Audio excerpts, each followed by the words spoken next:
Hey, how's it going, everybody, and welcome back. And I know there was some issues with the audio for the second time I've answered that, but now this is going to be a third time. Yes, I know there was troubles with the audio with the last two videos that I posted out.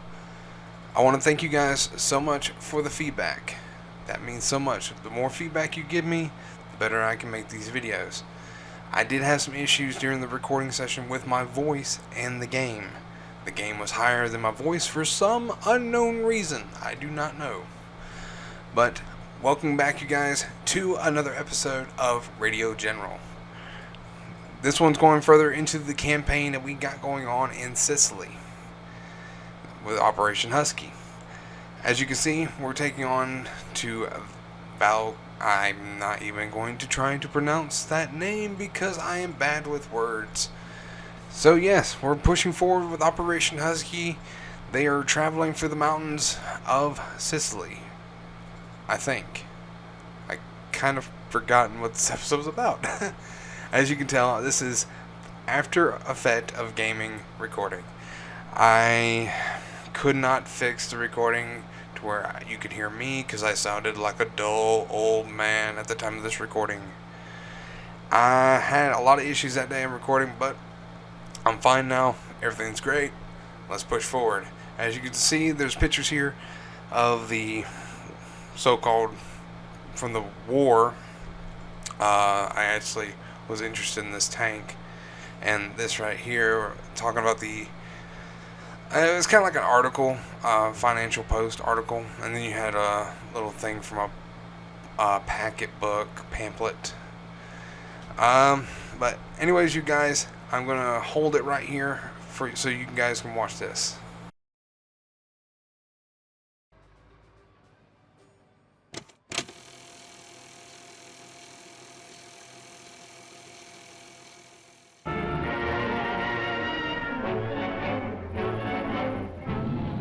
Of key importance to the success of armored divisions is the work done by the motorized infantry battalions. It is their job to keep the armor moving by seizing and mopping up centers of resistance and by consolidating and holding features taken by the armored units. With men and carriers moving across country at top speed to reach the point of attack, the Westminster Regiment show just what the job involves.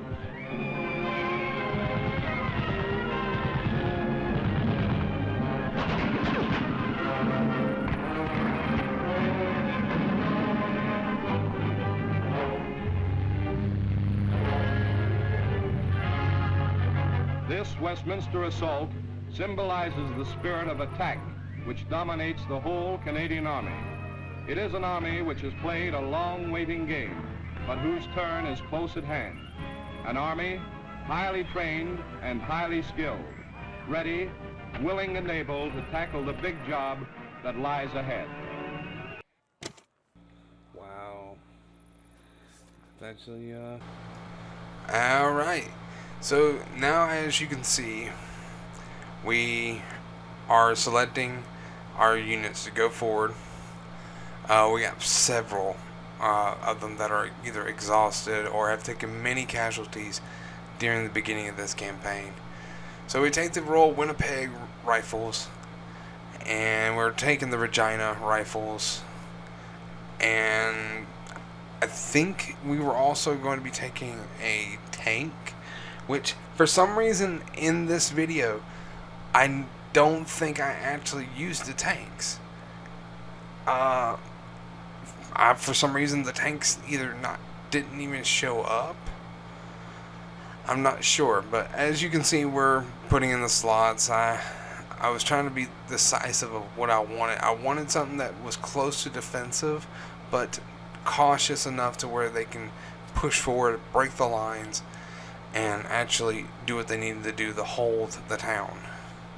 So, going forward, we're here at the tactical map, where I actually spent the first couple minutes kind of confused because I had two units that I believe could not.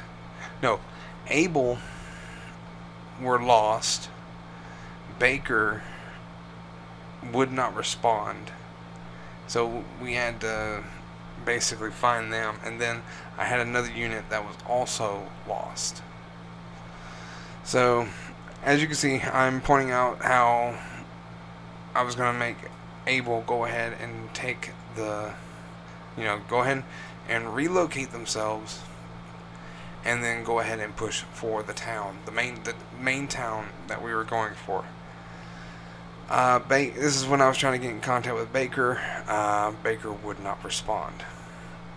I tried this a few times, I believe.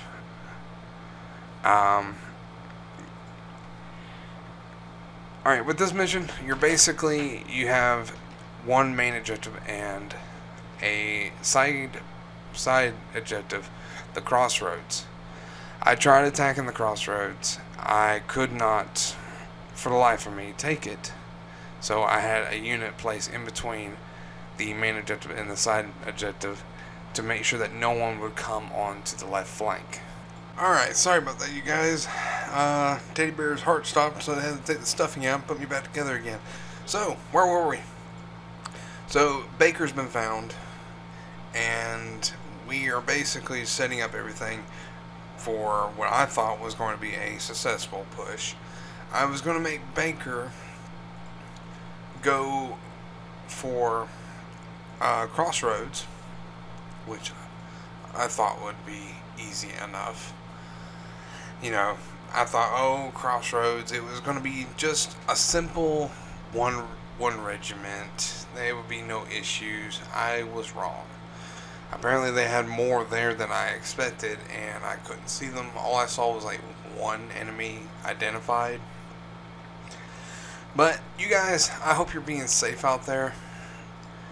I heard a lot of stories about what's going on, and while making these videos, I've heard that making videos helps you with your anxiety, and with what's going on right now, I heard that hitting that like button also shows some love to the people that you guys care about, to make sure that they keep making videos while you guys are in the safe confines of your home.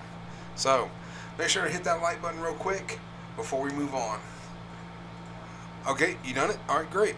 So now moving on, we're basically setting up with another reserve I had behind me.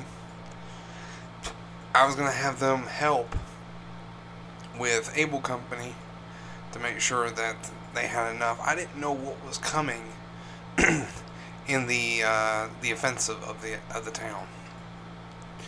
So I made sure to have them dig in, have them move, etc., etc.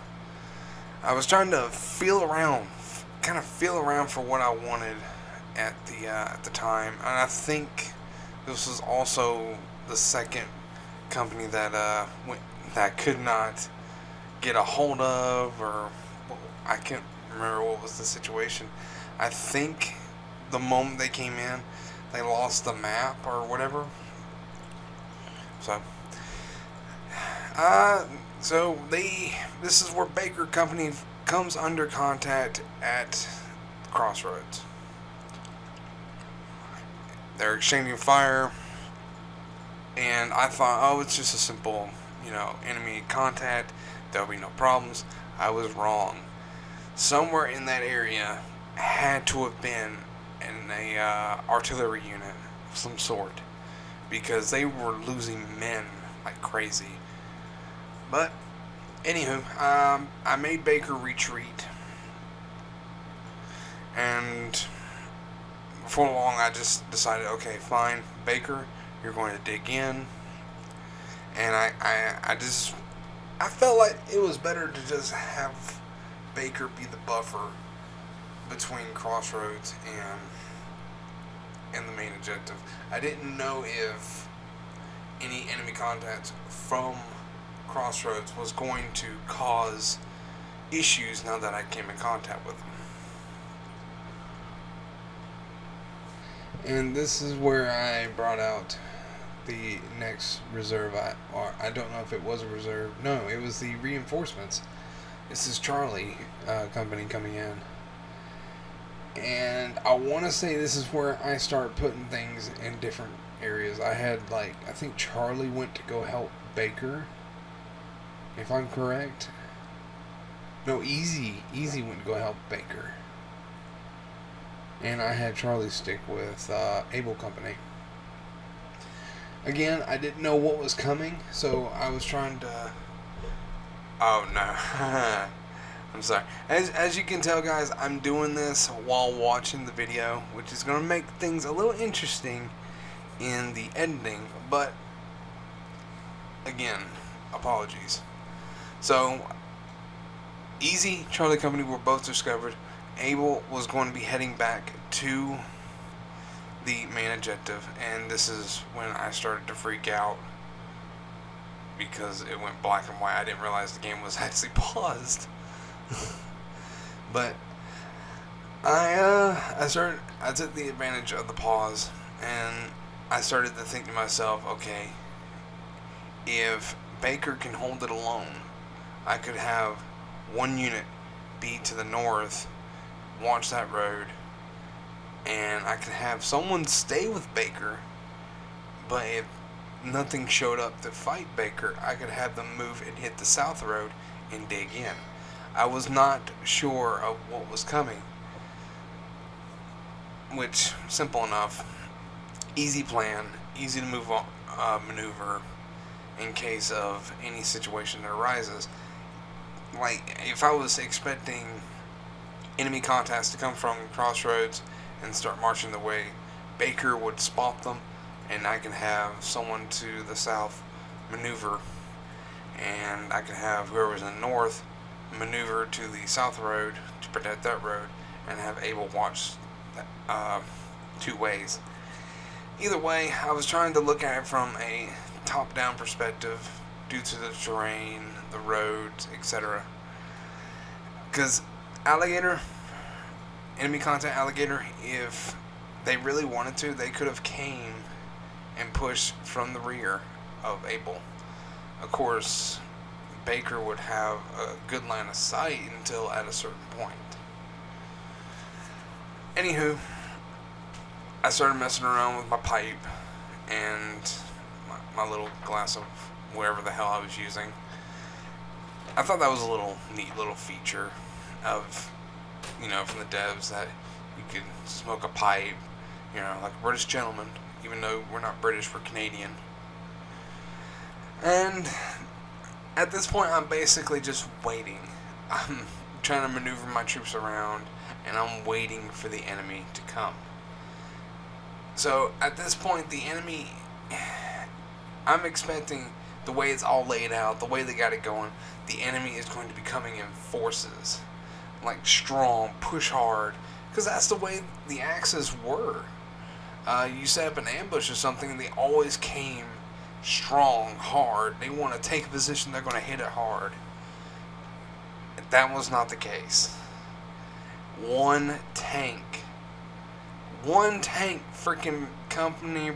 I'm not sure how they did the measurements on this game, to be honest, because I'm sure I could probably click on it, look at the stats, but it was basically just one unit. One freaking unit. Oh, yeah, here we go. So, this is where the enemy contact came in. They're fighting. And it surprised me just to see that. Just that. And I'm like, where's all of them at? I'm thinking, oh great, it's a tank. Oh, we're going to have some issues here. They're not equipped for this. I'm thinking, oh, good lord. And then this is where I start maneuvering Charlie to move to the south.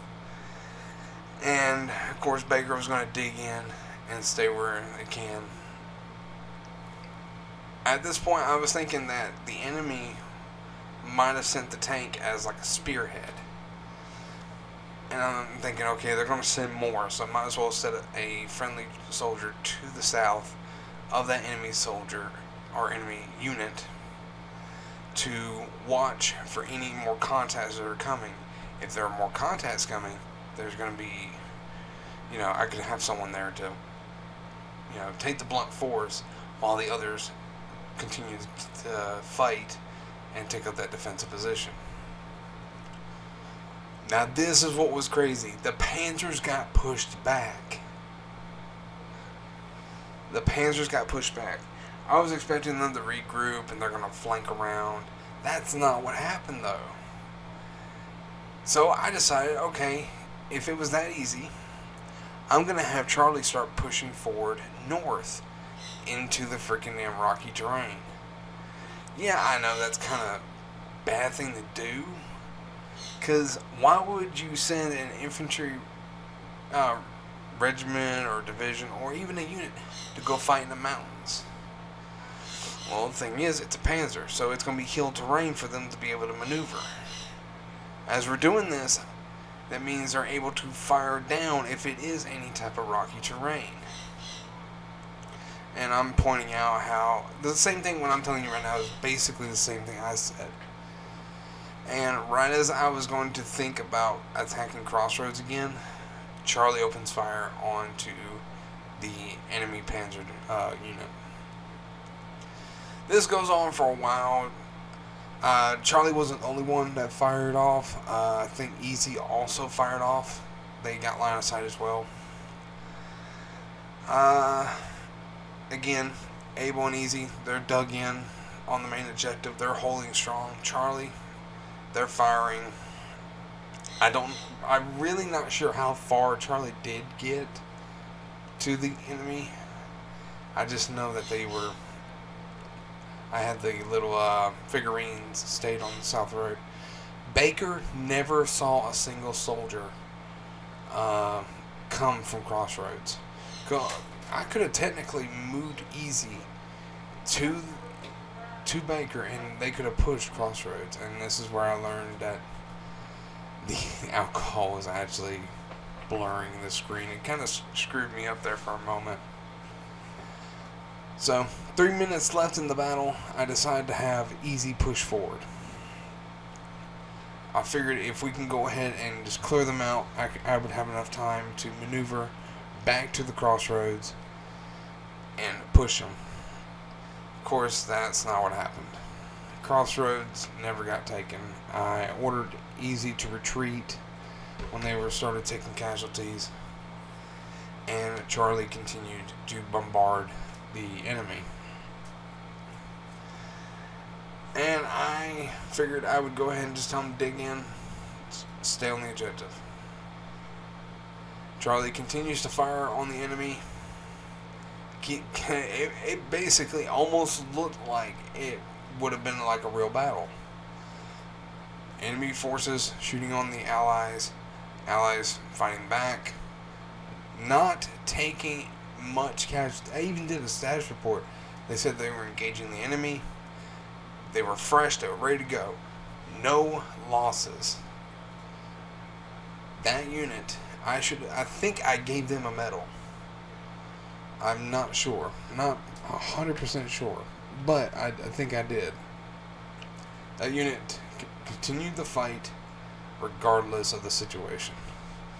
So, now that we're basically just wrapping up the mission, I just wanted to ask if anyone actually is playing this along with us YouTubers.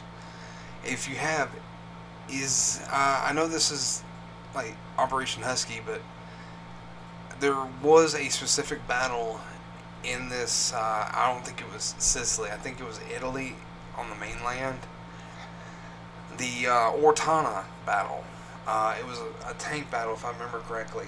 If anyone knows, let me know if that's in this. If it is, that's going to be an amazing mission. Because that was one of the greatest tank battles in the Italian campaign. I think it was, British and Canadian forces facing off against German soldiers. But even still, as we're closing up on this, as you can see, we've got like 30 seconds left in the mission. I'm just saying to myself, I hope Charlie can hold. Because this is amazing that one unit is facing off against a Panzer unit. So at this point, I'm telling Charlie to just go ahead. I think I either told them to retreat or I asked them where they were because I wanted to know in perspective where they were. So 4 seconds left in the battle, and the mission was successful. All units started calling in. The Panzers literally pulled out. Little small arms fire back and forth, but this is the little after action report I put in. I said there was 1 tank and 1 infantry. That's all I spotted. I was wrong. There was infantry, tanks, artillery, snipers, scouts, and engineers. I didn't even see them. They had to have been at Crossroads. Once I figured that out, I'm like, okay, that's fine. We held the main objective. And this is where I gave the medal, I think, to either Charlie or Baker. I think I gave it to Charlie because they held for so long. And I never saw the tanks. We never got the tanks. I don't know why. So, there we go. I gave Charlie the medal. The Loyal Edmont Infantry. I don't know. Anyways, you guys, we're going to look at this. This is what, when they faced off against the enemy, the enemies deemed them the Mountain Boys. Even though they were not a mountain infantry, they still were able to face off in the mountains against the enemy at all regards to taking the objective and defending it. Which was insane to think about. I actually had to look this up. This actually happened. There was Canadian infantry in the Sicilian mountains fighting off against the enemy.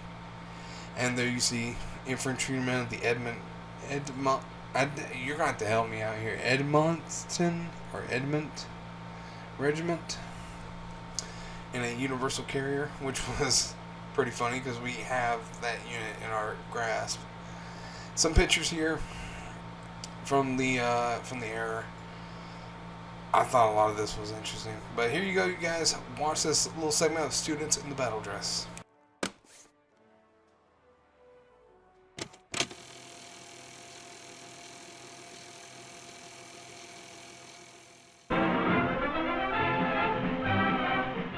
The headmaster of this little red schoolhouse wears battle dress and 3 pips. He is the supervisor of the educational services which conduct classes in operational areas of the Italian front. All units are kept constantly up to date with the syllabus of available courses in a wide variety of subjects from chemistry to history. These are designed to prepare the men for their return to Civvy Street. In addition, correspondence courses and last-minute news bulletins are regularly compiled at field headquarters. A well-organized system of dispatch, utilizing all existing means of communication, takes this material rapidly to the men throughout the far-flung forces. In this way, lads on outpost duty are able to know what goes on in the outside world and carry on with the study of their chosen subjects while resting, momentarily, from the actual business of war. The school bell doesn't ring in an improvised seat of learning, nor will teacher keep his pupils after school if they don't give the right answers. They are all keen to master even maths if it will help win the war.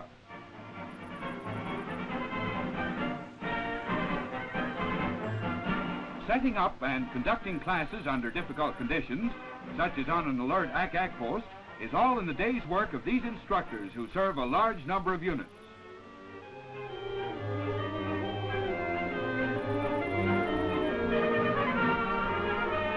In future years, Canadian fighting men will have good cause to be grateful to the educational services. Other students in battle dress are studying grimmer problems. The immediate task of learning how to dislodge the enemy from his occupied positions in town. The Italian campaign has featured many actions where our infantry have had to force every inch of their advance by bitter house-to-house combat. In modern warfare, all details of an assault are worked out ahead of time. Experts in the art of annihilation teach all the tricks learned from the engagements with the enemy. Every fighting man is given the opportunity of explaining his own pet method of handling a difficult situation, and experience is gained by battle maneuvers. In this way, every detail is taken into account to speed the sweep of our united armies as they move ever forward toward the fortress of Europe and final victory. Well, that was a good one. As always, guys, I will see you for the next episode. Hope you guys liked it. Free play. So this is where we... No. Is there another one? Oh, there was. I'll see you guys for the next battle. Hope you guys enjoyed. Hit that like button if you want to see more. And also make sure to subscribe, because I do a lot of videos like this. And I plan on mini-series in the future. Anyways, see you guys later.